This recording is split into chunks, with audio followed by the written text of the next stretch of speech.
Alright everybody, how's it going?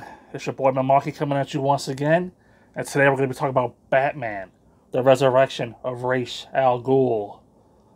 Let's get into it. I'm going to be straight up honest with you guys here. When I decided to do this whole Grant Morrison Batman reread, I was going to skip the resurrection of Ra's al Ghul. I didn't think it was that important. You know, Grant only wrote 2 issues of it. It's primarily written by Paul Dini, who's a good Batman writer of his own accord, you know. He's working on Batman animated series, and currently, well, not currently, but concurrently with Grant's run, he's writing Detective Comics, whereas Grant's writing the main Batman book. So this is a crossover between those 2 titles, plus, you know, the Robin title and the Nightwing title. And I just didn't care. But I read it anyway because, you know, something in the back of my mind was like, do it for completionist sake. And so, here we go. The main point of this story is, you know, Damian Wayne. He's learning about his grandfather, Ra's al Ghul.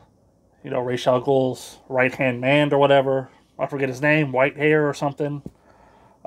Instructs Talia to read Ra's diaries to Damian so that Damian could, you know, better know about his grandfather and his extra long life because he would prolong his life through the Lazarus pits, right? So anyway, we come to find out that the reason why this is going on is because Ra's al Ghul, who died in some story, you know, way back, Death of the Maidens or whatever, he's planning on resurrecting himself and is going to use Damian's body as a new host body for himself because he's of the same blood, and that's why he wants Damian to know all of his memories, so Talia has to teach him. But of course, once Talia figures this out, she's like, no, not my Damian, not my son. And Damian runs away, and he goes to his father, Batman, in Gotham, to help save him. But of course, once Damian gets to Gotham, Bruce ain't there. He's already working on the same case. He's over there in Australia, following up on the deaths of some, like, Wayne Tech employees who are researching these long-lived butterflies or whatever. And so it's weird seeing, you know, Batman in the daylight like that out there in the outback, but whatever. So, of course, here we get another fight with Damian and Robin, and then, you know, Damian and Alfred, and Nightwing shows up a little bit later. I jumped ahead, but basically Nightwing gets involved, and, so it becomes one big team-up between Talia, Batman, and this character, I Ching, versus, you know, Ra's al Ghul, and some guy called the Sensei, because the Sensei wants to get to Nanda Parbat, and Ra's al Ghul needs to get to Nanda Parbat to get to the last Lazarus pit, and, you know, Batman needs to stop him, and Talia wants to stop him. But meanwhile, you know, here comes Robin, and, you know, Nightwing, and Damian, and the story is just skippable, I'm going to be honest. Didn't really care for it. It was like 9-issue crossover, and a lot of it's fluff.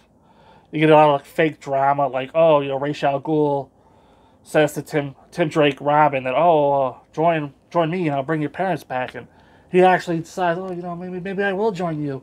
And then we get this forced drama fight between Nightwing and Robin. And it's like, give me a break.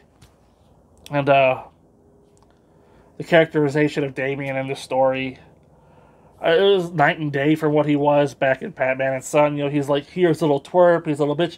What happened to the guy that's beheading people on the sewers of Gotham, right? You know, where's that Damian? Where's the little asshole? This little guy who's scared of Ra's al Ghul? I don't know. Yeah, and Grant's issues don't really add much here. It's just I guess crossover for the sake of crossover of the Bat lines at the time, and it ties in with, you know, Damian Wayne and his whole family and all that. So anyway, Ra's al Ghul's resurrected, and it's not how he wanted to be resurrected, but after teaming up with Batman to take out the Sensei and then the Buddhist monks and the god Krishna or whatever. Ugh. As you can tell, I didn't really like this story. I should have went with my first inclination to skip it, but I read it anyway. And it just left a, you know, bad taste in my mouth. It's not bad.